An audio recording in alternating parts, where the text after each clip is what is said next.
2 de julho, escolhidos e aceitos em Cristo. Como Deus nos vê?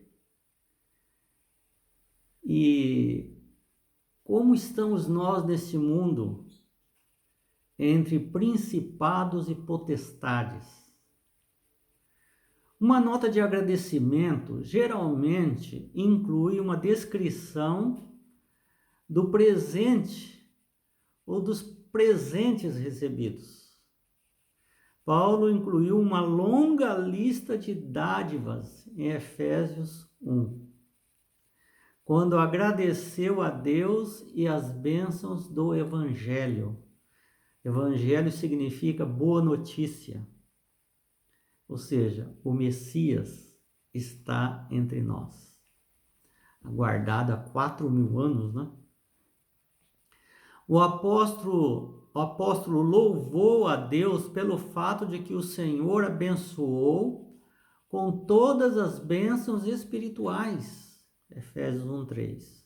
O fato de as bênçãos serem espirituais, essa palavra espirituais no grego é pneumáticos, sugere que vieram por meio do Espírito Santo, porque a palavra espírito é pneuma e a palavra espirituais é pneumáticos, apontando para a conclusão das ações de graça de Paulo, as quais celebram a obra do Espírito Santo na vida dos crentes.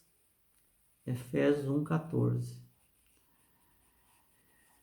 Em Efésios 1:3 até o 6, contém linguagem inspiradora sobre como Deus nos vê em Cristo. Como Deus nos vê se nós estamos em Cristo? E como Ele considera a gente quando a gente aceita Jesus? Antes da criação do mundo, Deus nos escolheu em Cristo e determinou que deveríamos ser santos e irrepreensíveis em sua presença, como filhos e filhas estimados em virtude da criação e redenção em Cristo. Efésios 1:5. Então veja que todos nós fomos predestinados para a salvação, não é?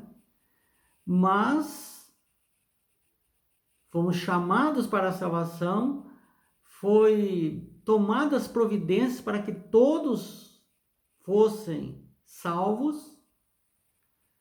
Deus queria que todos fossem salvos. Ninguém foi predestinado para a perdição. Ninguém. Todos foram predestinados para a salvação. Só que essa predestinação não significa que um ditador está dando uma ordem, dizendo, vai ser assim e acabou. Não é assim. Deus leva em consideração se a pessoa quer ou não quer. Por isso que aquele que aceitar, aquele que crer e for batizado será salvo. Quem não crer já está condenado.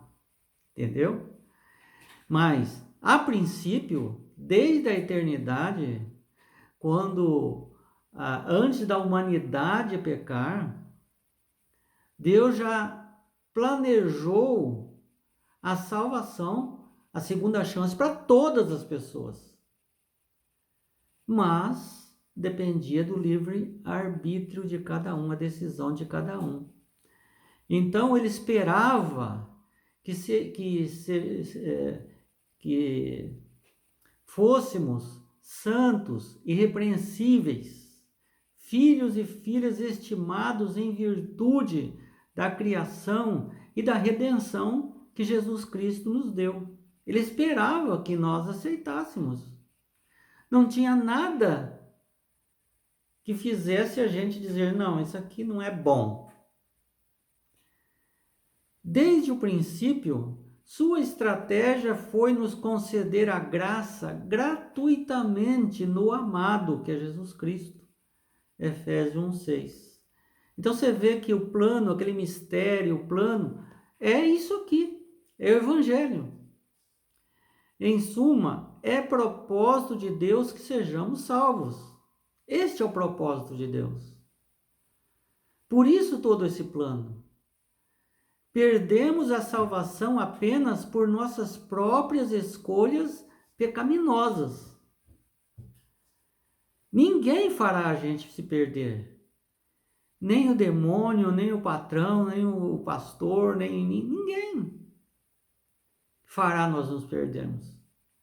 Só fará nos perdermos se nós escolhermos diferente daquilo que Deus quer. O que significa nas regiões celestiais? Aliás, é o único lugar em que é usado no Novo Testamento, em Efésios. Efésios usa a expressão nos lugares celestiais. Outros livros, outras cartas, ou mesmo livros do Antigo Testamento, não mencionam, né? No Novo Testamento não se menciona isso. Então, Efésios 1:3 diz assim: fomos abençoados por Deus em Cristo nas regiões celestiais.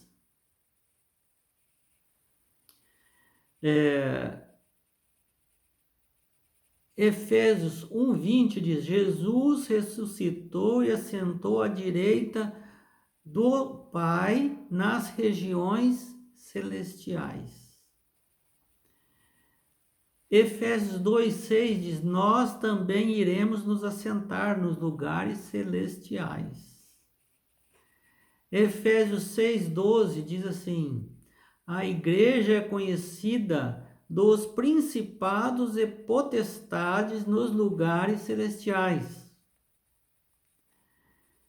Efésios 3:15 diz assim: nossa luta é contra principados e potestades, dominadores deste mundo tenebroso, forças espirituais do mal nas regiões celestiais.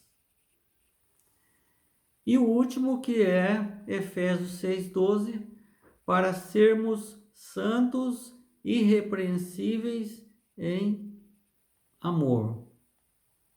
Então aqui diz: as expressões nas regiões celestiais é o mesmo que dizer nos céus ou no céu, porque apontam para o céu como lugar habitado por Deus, local dos poderes espirituais, onde Cristo é exaltado à direita do Pai. Efésios 1:20.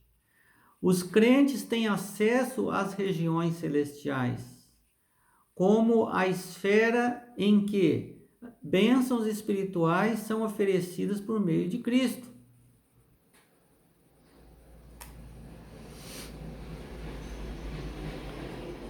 Efésios 1:3. Embora as regiões celestiais tenham se tornado lugar de bênção para os crentes, ainda são local do conflito de poderes malignos, que contestam a sabedoria de Cristo, soberania de Cristo. Efésios 3:10 e 6:12. Não que lá nos céus, nas regiões celestiais, nesse momento esteja acontecendo um conflito, batalha, não. É que acontecendo aqui na terra, há um reflexo no céu, uma importunação, uma discussão sobre a soberania de Deus. O nome de Deus já foi vindicado em todas as esferas celestiais. Lá existem pessoas que estão unânimes, fechados com Deus, o Pai, o Filho e o Espírito Santo. Entretanto, há uma perturbação lá, porque não foi resolvido o nosso caso ainda. Ou seja, nosso caso já está batido o martelo, mas não foi ainda eliminado a origem do mal, que é Satanás. Enquanto não se eliminar a origem do mal no planeta Terra, haverá ainda nas regiões celestiais, haverá então essa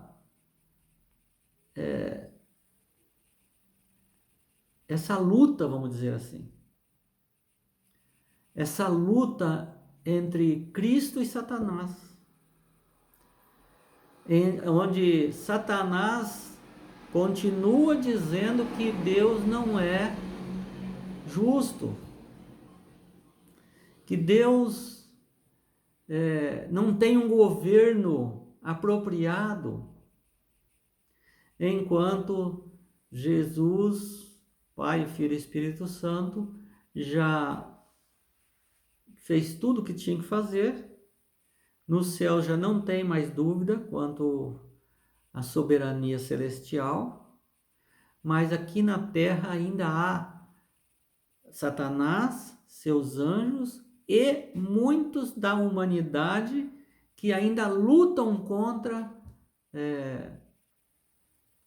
a soberania de Deus, o senhorio de Deus.